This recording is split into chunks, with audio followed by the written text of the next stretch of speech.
Hi, this is Jindo. Welcome to Tree Leaf. Good and evil. We live in a world of good and evil. Maybe the Buddha is beyond all that as we sit zazen, dropping thoughts of good and bad, right and wrong. But you just have to open the newspaper to see examples of people doing harmful, hurtful things to each other. And also great kindness, great generosity, giving, selflessness. I think the next few sit-along talks I'm going to go back to a series we were doing on what's a bodhisattva. We looked at the qualities that make a bodhisattva, and I think in the coming days and weeks I'm going to look at some of the great bodhisattvas, Samantabhadra, Avalokitesvara. It's really a mouthful. But these bodhisattvas stand for compassion with wisdom. Wisdom with compassion. You see, we say that they gave up their chance to be Buddhas, beyond all concern for this world, beyond all thought of good and evil, in order to stay down here with the rest of us, vowing to help, to teach, to save their fellow sentient beings. It's a wonderful vow. And I believe that these bodhisattvas really exist. And you know what? I believe the devil really exists. Let me explain about that, though. This is a wonderful, wonderful book that I am reading by Stephen Batchelor called Living with the Devil. And I really recommend it, but I'm going to tell you, it's not a read-through book. It's a reflection on the relationship of Buddha and the devil, and Jesus and the devil, all the devils, not just the Buddhist devils. But it's the kind of book where you savor a sentence, put the book down, read a paragraph perhaps.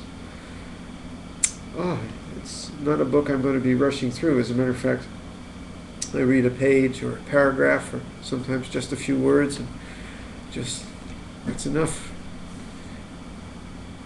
According to Mr. Batchelor, and I happen to agree, we kind of need the devil in the sense that we are free, we have free will. In Buddhism, we have free will to choose, will to act right in this moment. In Christianity and other religions too. But we also have the ability to choose the bodhisattva in each moment, in each gesture, in each action. If there is greed, that's the devil. If there's generosity, that's the bodhisattva. If you want to talk about peace, loving, giving, selflessness, generosity, this is the qualities of the bodhisattva. I've talked about some of those qualities in past talks on what's a bodhisattva. I'm going to put the links up so you can go back to that if you wish. And we'll be looking at that again in the coming days and weeks.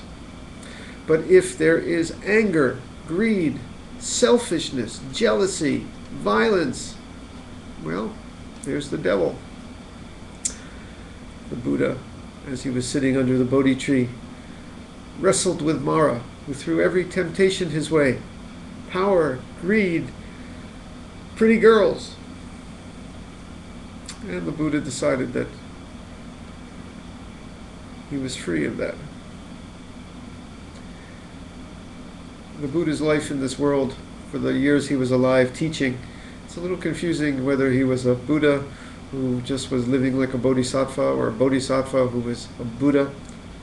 We don't get into theological, doctrinal details. Let's just say that if you're in this world and you do something good, that's a bodhisattva's actions. I was just talking to one of the science researchers who comes to sit zazen here, doing some work on cell division to cure cancer and other diseases, discovering something about enzymes that was way over my head, but I knew this was a 21st century high-tech bodhisattva's work because it's helping people.